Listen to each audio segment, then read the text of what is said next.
تعالیٰ علیہ وسلم نے ارشاد فرمایا، میرے ساتھیوں، میں سے کوئی بھی کسی دوسرے کی بات مجھے نہ پہنچایا کرے۔ میں چاہتا ہوں جب میں تم لوگوں میں آؤں تو میرا دل سب کی طرف سے صاف اور بے روگ ہو۔ رسول اللہ صلی اللہ تعالیٰ علیہ وسلم نے اس حدیث مبارکہ کے ذریعے امت کو بھی سبق یاد دلایا کہ دوسروں کے متعلق ایسی باتیں سننے سے بھی آدمی کو پرہیز کرنا چاہیے جن سے اس کے دل میں بدگمانی کی قدرت اور رنجش وغیرہ پیدا ہونے کا امکان ہو۔ لیکن واضح رہے جن موقعوں پر شرعی ضرورت اور دینی مصلحت کا تقاضا ایسی باتیں کہنے یا سننے کا ہو، وہ مواقع سے مستثنیٰ ہوں گے۔ جس قسم کے مفاسد اور جو خطرناک نتیجے چغلخوری سے پیدا ہوتے ہیں، وہی بلکہ ان سے بھی کچھ زیادہ سنگین قسم کے نتیجے غیبت کرنے اور کسی پر بہتان لگانے سے بھی پیدا ہوتے ہیں۔ غیبت یہ ہے کہ کسی بھائی کی ایسی بات یا اس کے کسی ایسے فعل یا حال کا ذکر کیا جائے جس کے ذکر سے اس کو ناگواری اور اذیت ہو، اور جس کی وجہ سے وہ شخص حقیر اور ذلیل یا مجرم سمجھا جائے۔ چونکہ غیبت سے ایک شخص کی رسوائی اور بے آبروئی ہوتی ہے، اور جو اس کو روحانی تکلیف پہنچتی ہے، اور دلوں میں فتنہ فساد کا بیج پڑتا ہے، جس کے نتائج بعض حالتوں میں بڑے خطرناک اور دور رس نکلتے ہیں۔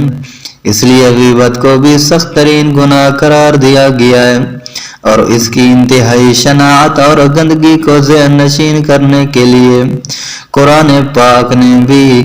اس غیبت کو اتنا بڑا گناہ قرار دیا، گندگی قرار دیا، جیسے اپنے مردہ بھائی کا گوشت کھانے سے اس کو تشبیہ دی ہے قرآن پاک نے۔ بہرحال غیبت کو رسول اللہ صلی اللہ تعالیٰ علیہ وسلم نے اپنی تعلیم میں نہایت ذلیل اور گھنونی بد اخلاقی اور گناہ کبیرہ قرار دیا ہے، اور بہتان کا درجہ اس سے بھی آگے ہے۔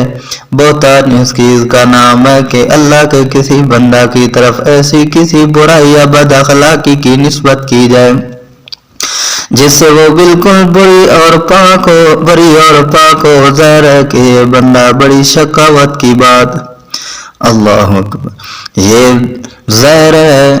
کہ یہ شقاوت کی بات ہے، اور ایسا کرنے والے اللہ کے اور اس کے بندوں کے سخت ترین مجرم ہیں۔ اس تمہید کے بعد رسول اللہ صلی اللہ تعالی علیہ وسلم کی ایک دو حدیث بھی سماعت فرمائیں۔ ابو داؤد شریف کے اندر حضرت ابی برزہ الاسلمی رضی اللہ تعالیٰ عنہ سے روایت آتی ہے، قال قال رسول اللہ صلی اللہ تعالی علیہ وسلم، فرماتے ہیں رسول اللہ صلی اللہ تعالی علیہ وسلم نے ارشاد فرمایا،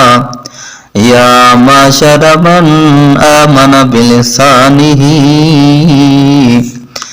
اے او لوگو جو زبان سے ایمان لائے ہو، وَلَمْ يَدْخُلِ الْإِيمَانُ قَلْبَهُ، اور ایمان بھی ان کے دلوں میں نہیں اترا، لا تغتابوا المسلمین، مسلمانوں کی غیبت نہ کیا کرو، وَلَا تَتَّبِعُوا عَوْرَاتِهِمْ، اور ان کے چھپے ہوئے عیبوں کے پیچھے نہ پڑا کرو، فَإِنَّهُ مَنِ اتَّبَعَ عَوْرَاتِهِمْ، او بندہ جو ایسا کرے گا، چھپی ہوئی رازوں کے پیچھے، عیبوں کے پیچھے پڑے گا کسی کے، یعنی ان کی چھپی ہوئی کمزوریوں کی ٹو لگانے اور ان کی تشہیر کرنے میں دلچسپی نہ کر لیا کرو۔ جو دلچسپی لے گا، یتبع اللہ عورتہ، من یتبع اللہ عورتہ یفضحہ فی بیتی، جو ایسا معاملہ کرے گا اللہ تعالیٰ کا معاملہ بھی اس کے ساتھ ایسا ہوگا، اور جو جس کے ساتھ اللہ کی طرف سے یہ معاملہ ہوگا، اللہ اس کو اس کے گھر میں ذلیل کر دے گا۔